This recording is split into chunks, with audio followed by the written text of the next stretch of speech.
30 দিনের কষ্ট শেষ হবে মাত্র একদিনে। প্রত্যেকদিন সন্ধ্যা হলেই কিন্তু নাস্তা বানাতে হয়। আর একদিন যদি এই নাস্তাগুলো বানিয়ে রাখেন তাহলে 1 মাস পর্যন্ত সংরক্ষণ করে রাখতে পারবেন। যখন খেতে ইচ্ছা করবে তখনই শুধু ভেজে নিলে হয়ে যাবে। তৈরি করা খুব সহজ আর খেতেও ভীষণ মজার হয়। এখানে 4টা মাঝারি সাইজের সিদ্ধ আলু নিয়েছি। আলুগুলোকে গ্রেট করে নিব।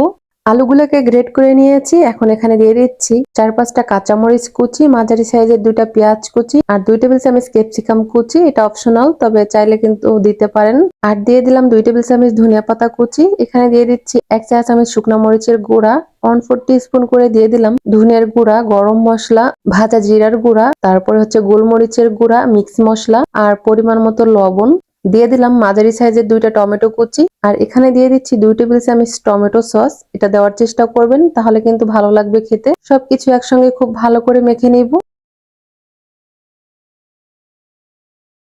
ভালো করে মেখে নিয়েছি। এখন এটাকে সাইড করে রেখে দিব। এখানে নিয়ে নিলাম 1/3 কাপ ময়দা বা আটা, একটা কিছু নিলেই হবে। 1/4 টিস্পুন করে গরম মশলা, ভাজা জিরার গুঁড়ো, ধনিয়ার গুঁড়ো, শুকনো মরিচের গুঁড়ো দিয়ে দিলাম। এখন পরিমাণ মতো পানি দিয়ে একটা পাতলা মিশ্রণ তৈরি করে নিব।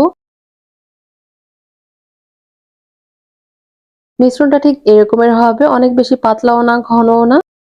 এখানে আমি মাঝারি সাইজের 2 পিস পাউরুটি ব্লেন্ডারে ব্লেন্ড করে ব্রেড ক্রাম্বস বানিয়ে নিয়েছি। চাইলে কিন্তু দোকানের কেনাটাও ব্যবহার করতে পারেন। এখানে আমি টুথপিক নিয়েছি আর নিয়েছি চিজগুলোকে ছোট ছোট পাতলা করে এভাবে কেটে নিয়েছি। এখন পরিমাণ মতো আলুর মিশ্রণ নিয়ে এইভাবে দিয়ে নাস্তাটাকে রেডি করে নিব। আপনারা চাইলে কিন্তু এই নাস্তাগুলোকে আরো বড় করে বানাতে পারবেন, আবার চিজ ছাড়াও বানাতে পারবেন। এই যে আরো একটা নাস্তা বানিয়ে দেখাচ্ছি। এইভাবে সবগুলো নাস্তা বানিয়ে নিব। এই তো সবগুলো নাস্তা বানিয়ে নিয়েছি। এখন এই যে আটার যে মিশ্রণ তৈরি করে রেখেছিলাম, আটার মিশ্রণের মধ্যে চুবিয়ে তারপরে পাউরুটির গুঁড়াগুলো লাগিয়ে নিব নাস্তার গায়ে। এভাবে করে একটা একটা করে সবগুলো নাস্তা রেডি করে নিব। এই যে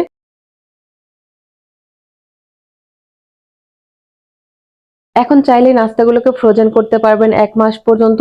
এইভাবে ছড়ানো ট্রেতে করে ডিপ ফ্রিজে রেখে দিবেন 30 মিনিট 1 ঘন্টার জন্য। একটু শক্ত হলে এয়ারটাইট বক্সে সংরক্ষণ করে রাখতে পারবেন 1 মাস পর্যন্ত। যখন খেতে ইচ্ছা করবে তখন শুধু তেলে এইভাবে ভেজে নিলে হয়ে যাবে। এই যে প্যানে কিছুটা তেল দিয়েছি আর তেলের মধ্যে নাস্তাগুলো একটা একটা করে দিয়ে দিলাম। চুলার আঁচ মিডিয়ামে রেখেছি।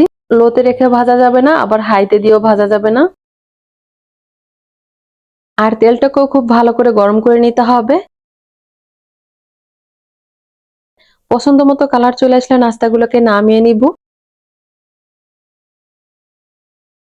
এই যে সবগুলো নাস্তা ভেজে নিয়েছি, কতটা লোভনীয় লাগছে। এটা দেখতে যতটা লোভনীয় লাগছে, খেতে তার থেকে বেশি মজার হয়েছে। চিজ দেওয়ার কারণে কিন্তু খেতে আরো বেশি মজার হয়েছে, তবে চিজ ছাড়াও বানাতে পারবেন, খেতে দারুণ লাগবে। সবাই খেতে পছন্দ করবে। এই যে দেখেন কতটা লোভনীয় হয়েছে। রেসিপি ভালো লাগলে অবশ্যই একবার তৈরি করবেন। আশা করি সবার কাছে খেতে ভালো লাগবে।